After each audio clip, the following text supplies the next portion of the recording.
అన్న చెప్పండి ఇక్కడ పరిపాలన ఎలా ఉంది? మీ ఎమ్మెల్యే గారి గురించి గాని ఏం చెప్తారు? డెవలప్‌మెంట్ గాని ఎలా ఉంది రాష్ట్రం? రాష్ట్ర వ్యాప్తంగా డెవలప్మెంట్ అంటే చాలా బాగుంది. మా ఎమ్మెల్యే గారు అంటే ప్రతినిత్యం ప్రజలతో మమేకమై ప్రజల యొక్క సమస్యలను ఎప్పటికప్పుడు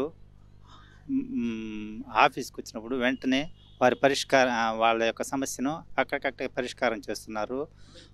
మ మా ఎమ్మెల్యే బిఎఫ్ మధుసూదన్ రెడ్డి గారు మనసున్న మంచి వ్యక్తి. ఆయనకు మా కూతురికి హార్ట్ హార్ట్ ప్రాబ్లం అని చెప్తే ఆయన వెంటనే స్పందించి ఆయన వంతు ఆయన ఆయన సొంత ఖర్చులతో మా పాపకు నెల నెల 2000 రూపాయలు సహాయం చేస్తున్నారు.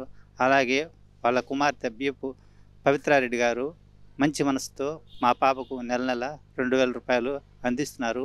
వారికి వారి కుటుంబానికి మేము ఎంతో రుణపడి ఉన్నాము. అంటే గత టీడీపీ ప్రభుత్వంలో మీకేమైనా మంచి జరిగిందా? లేదా ఇప్పుడు బిఎఫ్ మధుసూదన్ రెడ్డి వచ్చిన తర్వాత మీకు మంచి అంటే పరిపాలన పరంగా అయితే మధుసూదన్ రెడ్డి గారు చాలా ఆ, చాలా పర్ఫెక్ట్గా చేస్తున్నారు. అది చెప్పగలను నేను 100%. అంటే ఈసారి ఖచ్చితంగా శ్రీకాళహస్తిలో గెలిచేది బిఎఫ్ మధుసూదన్ రెడ్డినా? లేదంటే టీడీపీ జనసేన వాళ్ళు ఎవరిని గెలుస్తారు? ఇక్కడ ఎవరు గెలుస్తారు ఇప్పుడు ఎన్నికల్లో?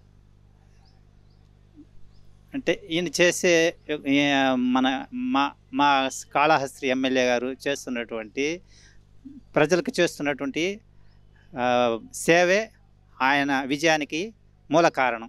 ఖచ్చితంగా నేను 100% చెప్పగలను. అంటే ఆయన వ్యక్తిగత నిధుల నుంచి మీకు 2000 ఇస్తున్నారా ప్రతి నెల? అవును అవును వారి యొక్క వ్యక్తిగత నిధుల నుంచే 2000 రూపాయలు ప్రతి నెల ఇస్తున్నారు. అవును ఏం ఖచ్చితంగా. చెప్తారు మీరు అటువంటి వ్యక్తి మీకు ఇంత ఫ్యామిలీకి అండగా ఉంటున్నారు కదా? ఉమ్. ఆ ఎమ్మెల్యే గారి గురించి మీరు ఎలా ఫీల్ అవుతారు? ఏం చెప్తారు?